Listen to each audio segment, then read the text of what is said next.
entend que Dieu est roi. Et qu'est-ce que ça signifie que Dieu est roi? De quoi est-ce que Dieu est-il le roi? Et quelle est l'organisation sociale telle qu'elle était prévue par la Torah, qui n'a pas forcément d'implication d'ailleurs sur l'organisation telle qu'elle devrait être aujourd'hui. Qu'est-ce que ça signifie que Dieu est le roi? Dans notre paracha Shoftim, il y a justement une description des différents outils, des différents bras, des différents éléments qui constituent l'État. On dit que Dieu est roi en particulier dans une période de l'année qui est la nôtre maintenant, qui approche, qui est celle de Rosh Hashanah et de Yom Kippour, où à Rosh Hashanah, dans l'office de Moussaf par exemple, on fait des malchouyot. Meler, c'est le roi. Malchouyot, c'est des choses qui rappellent la royauté de Dieu tout en soufflant du chauffard.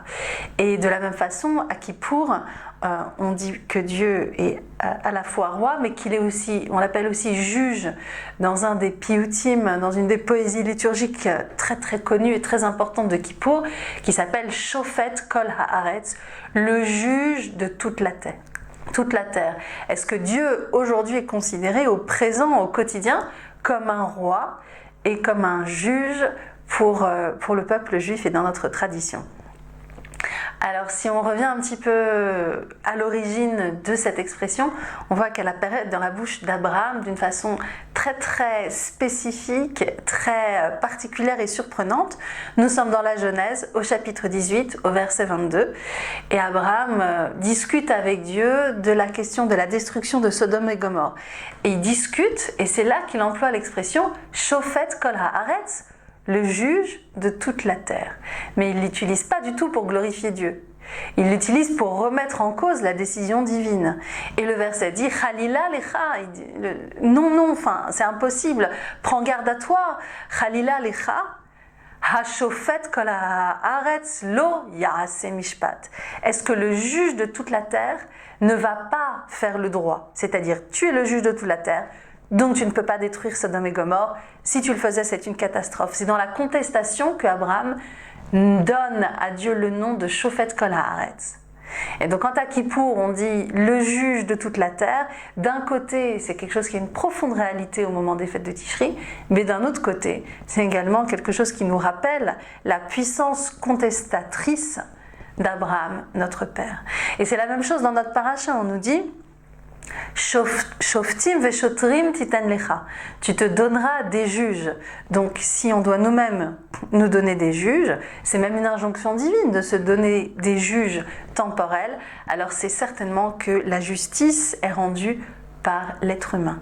Et quand on continue avec la notion de royauté, notre paracha, dans le chapitre 17 au verset 14, nous sommes dans le Deutéronome, nous parle de la royauté qui est exercée non pas par Dieu directement, non pas par un homme qui serait imprégné de la légitimité et de l'essence divine ou quelque chose comme ça, contrairement à ce qui s'est passé dans d'autres traditions religieuses dans l'Antiquité et même dans l'histoire de France jusqu'à la fin de la royauté, où le roi était imbibé de la puissance divine. C'est pas du tout le cas pour nous, puisque le roi, c'est un être humain, il doit être choisi parmi tes frères, il doit pas trop mettre en valeur son pouvoir en possédant beaucoup de chevaux, beaucoup de femmes, etc. Et au contraire, il doit lui-même écrire un Sefer Torah, même il doit même en écrire deux, un pour ses archives et un qui transporte tout le temps avec lui. Il est soumis au droit d'une façon directe en tant qu'être humain et pas en tant qu'incarnation divine.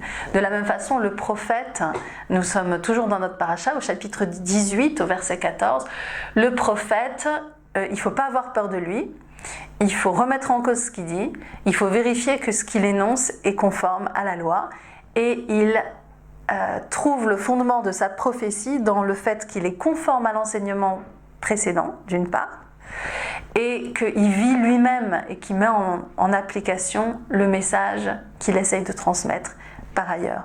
On voit ici que les institutions telles qu'elles sont décrites dans la Bible sont nombreuses, qu'elles se complètent, qu'elles dépendent les unes des autres. La prêtrise est aussi mentionnée dans notre paracha, qu'elles dépendent les unes des autres, qu'il y a donc le roi, le juge, le prêtre et le prophète, comme un équilibre et un contrebalancement des pouvoirs à la mode des Lumières françaises. Et derrière ça, Dieu est principalement une inspiration pour chacun d'eux, un fondement moral de l'importance de l'état de droit.